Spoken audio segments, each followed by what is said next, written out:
Okay, roles and responsibility.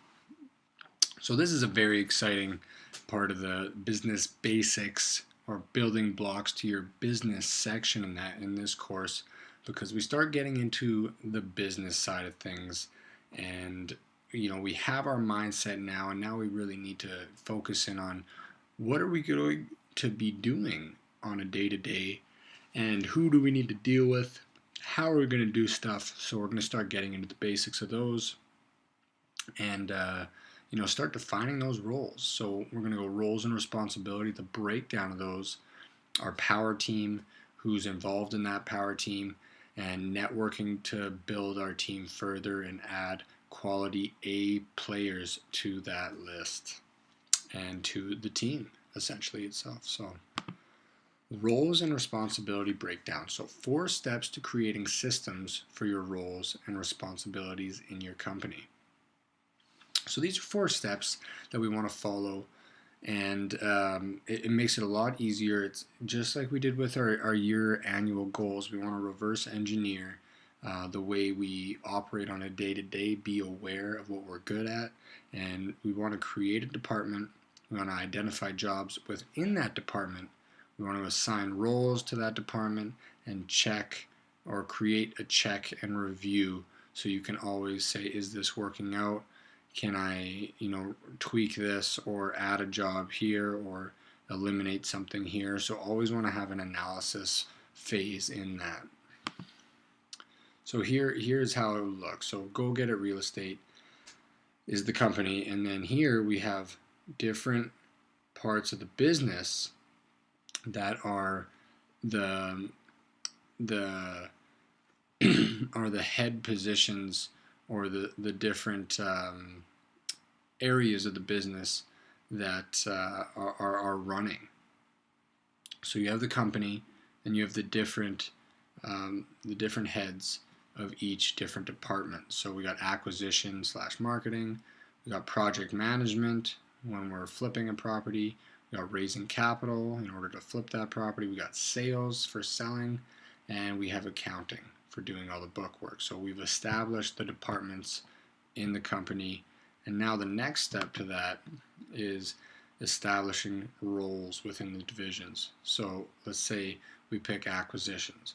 So now we have to establish, okay, in acquisitions we're going to need to do lead interview. So when incoming calls come in, we're going to need to gather information. Someone's going to need to be in charge of that. Okay, lead writer. They're going to need to analyze the lead. They're going to need to produce a spreadsheet on what that information was telling us. Lead inspector. So now we have the information. It turns out to be a hot lead. Now we need someone to, view the property and put further information into the seller lead sheet, and understand where that lead sits, what we can offer on that property, then contracts, negotiations, and securing the deal, closing the deal essentially. And some of you right now might be thinking like, holy smokes, I don't have that much money to hire this out. Absolutely you don't. And you know what? You're going to most likely be the department manager, the employee for every single one of these. You're going to be doing all of this in the beginning, and that's just the situation it is, but it's better to understand all of this, and then you can outsource it later for someone and truly teach them from a professional standpoint. So in the beginning, your name is going to be in all of these boxes, which is completely fine, and how it's going to be. So talking about other departments in the business, what you really want to do is you want to be analyzing your strengths and seeing what you are really good at. So if there's only one of you in the business, you're going to have to be finding help from somewhere, and you're going to be acquisitions, you're going to be marketing, you're going to be project manager, raising capital, sales, accounting. So you might have a bookkeeper that you hire with your accountant at year end. You might not need a sales position in the beginning. Raising capital, you're going to be raising capital. Project management, when you have projects, you're going to be managing the project, and acquisitions, you're going to be looking for deals. So you might have all your names in these boxes in the beginning. If you have partners, divvy them up. What are you good at? What are your strengths? And what has to be outsourced because it just doesn't make sense for you to do it. So you need to think of this and structure your business and draw diagrams like this to really hone in on what your responsibilities will be. Okay, so after you've done that and you've thought of all the departments that you're going to need, you're going to need to build your power team. So building your power team in real estate is really, you're going to need a lawyer or attorney. You're going to need an accountant, someone to close out the money in versus the money out every year. You need to be a legitimate company, realtor/agents, contractors, private money lenders, virtual assistants, bookkeeping or a bookkeeper, graphic designer, website coder. These are people that are a part of your power team that help you, build your brand and build your company. And if you're getting into this and you're flipping houses right away, you're going to need a corporation. So talk to your lawyer or attorney about that, about setting up that corporation and getting the corporate finances through that corporation, and talk to your accountant and lawyer about these things, and they'll be able to set you up. But these are people that you want to have professionals on your side of the company. So you want to use the lawyer interview sheet, the accountant interview sheet, the realtor interview sheet. You want to use those interview sheet documents that we have accessible in this program for you to really find the best people that suit your power team, because at the end of the day, you don't want to be paying someone to be learning along with you at the same time. You want to have a professional in place. So that's your power team, and you really need to pick quality professionals to be a part of your power team, which is going to help you become more of a professional yourself. So networking to build the power team. So where do I network? Where to network, where to find these individuals, and anywhere and everywhere. You will always want to be talking about your business, networking anywhere, and you never know where you're going to meet someone.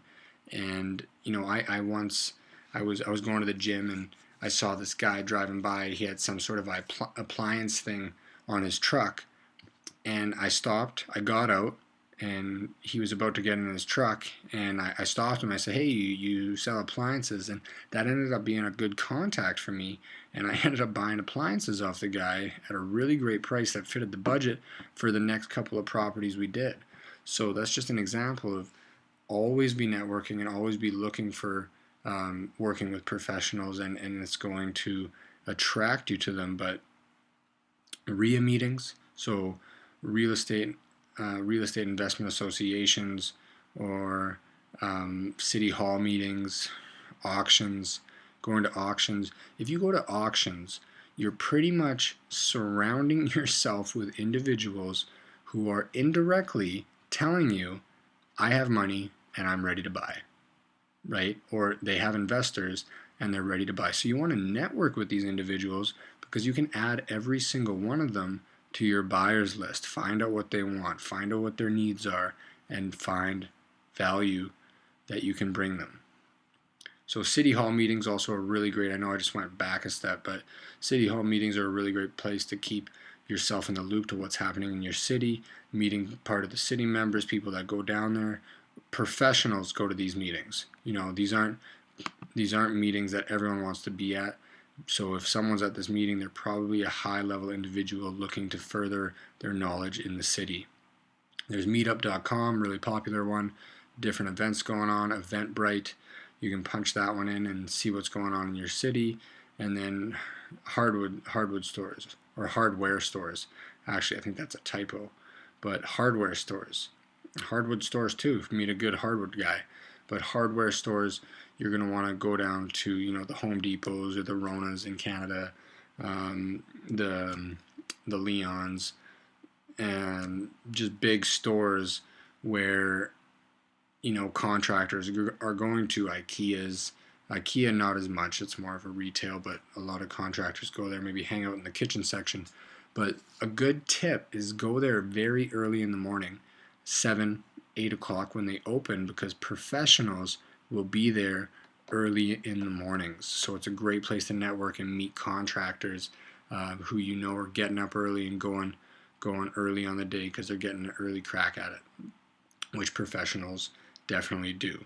So those are great places to network to start building your team right now.